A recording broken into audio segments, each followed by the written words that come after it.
Αυτό που θυμάμαι πάρα πολύ έντονα είναι ότι κάποια στιγμή ενώ οδηγάμε, ας πούμε, είμαι στο πρώτο αυτοκίνητο, οδηγάει ο φίλος μου ο Κέρτ, κάθομαι πίσω ανάμεσα στις δύο στρατιώτες και βλέπω μπροστά μας κάτι τύπους να σηκώνονται, ας πούμε, ξαφνικά και να μας πυροβολάνε. Είναι ψυχρό, σε μια απόσταση 30 μέτρων και το αυτοκίνητο να συνεχίζει να πηγαίνει κατευθείαν επάνω τους, γιατί το ίδιο δευτερόλεπτο κατάλαβα ότι ο Κέρτ είχε σκοτωθεί.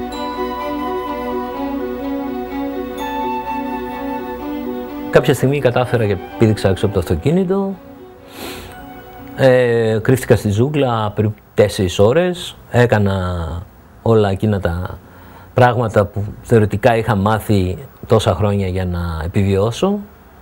Κάποια στιγμή λοιπόν σκέφτηκα να αυτοκτονήσω δεν υπάρχει τρόπος, αλλά αν δω ότι έρχονται κοντά μου να με πιάσουν θα τους κάνω να με σκοτώσουν πριν αρχίσουν και μου κόβουν χέρια, πόδια, γιατί και στη Σιέρα Λεόνε κάτι τέτοια κάνανε τότε τουλάχιστον και ειδικά αυτοί οι τύποι.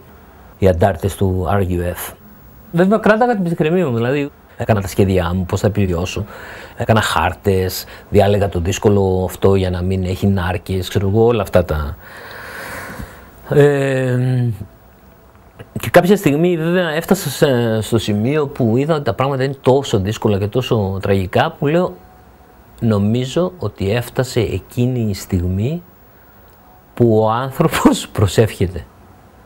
Και όταν έκανα αυτή τη σκέψη τρόμαξα απίστευτα, γιατί κατάλαβα ότι μάλλον το έχω χάσει το παιχνίδι και έχω αποδεχτεί ότι θα πεθάνω.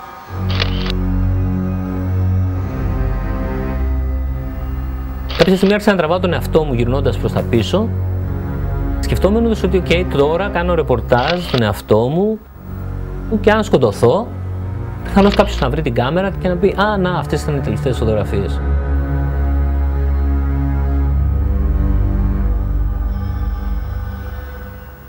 Άλλαξε η ζωή μου, ας πούμε, από τότε. Δεν ήταν, πλέον τα πράγματα μετά από αυτό δεν. Έχασα, ας πούμε, και τον παρτενέρ μου σε αυτό το χορό, ας πούμε, που χορεύαμε μαζί τόσα χρόνια. Ξαναπήγα σε πολέμους, και στο Ιράκ, και στο Αφγανιστάν, και στο Ισραήλ και παντού. Αλλά εντάξει, δεν είμαι εξίσου ο ίδιος άνθρωπος και μετά τον Κέρτ, είναι η μετά τον Κέρτ εποχή.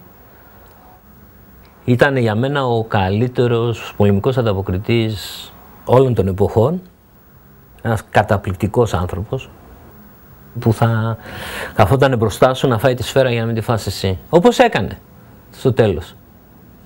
Εάν δεν ήταν αυτός, οι σφαίρες που χτυπήσαν αυτό θα σκοτώναν εμένα. Δηλαδή χάρη σε αυτόν ζω, ας πούμε.